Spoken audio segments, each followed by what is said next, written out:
For 3.5 years, it was a feeding frenzy. And then, oopsie friggin' daisy, the Mueller Report came out and said it's a lie.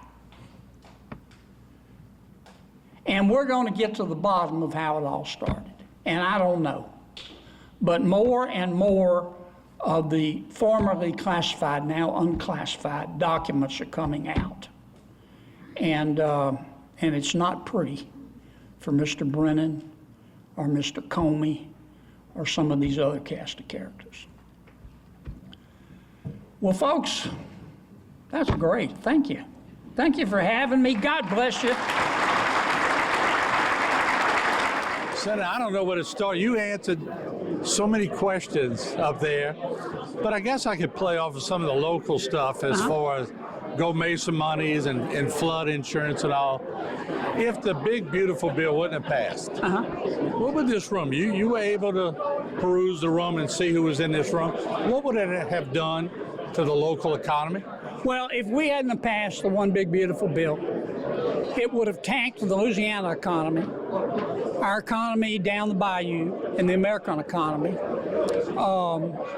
It'd have gone down like a fat guy on a seesaw. Just in Louisiana, the average Louisianian, just the average, some more, would have seen a $2,100 tax increase. It would have cost us probably 75,000 jobs. It would have cost our economy about $15 billion. Every person who voted against our bill was voting to raise taxes by $4.3 trillion.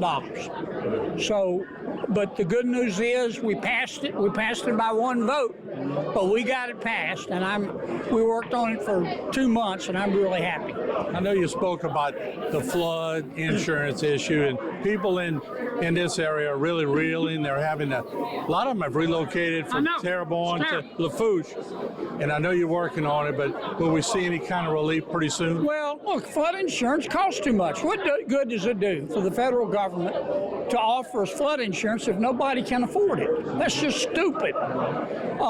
FEMA is responsible. They started this risk rating 2.0.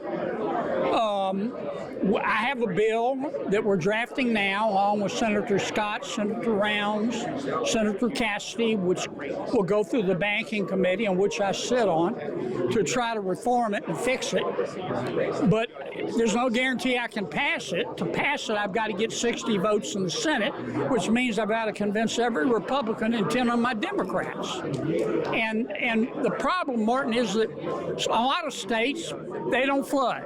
And so I've got to go make them understand how important this is to the states that do have a problem with flood. But it along with homeowners insurance and automobile insurance, we're all insurance poor. I mean, I looked at just what I paid the other day. All of my insurance bills are up probably 2.5 times what they were 5 years ago. I used to be able to turn on YouTube, find you right on the top headlines, or find Steve Scalise or anybody, and check out what y'all were doing. I watched you regular. Now when I put it on YouTube,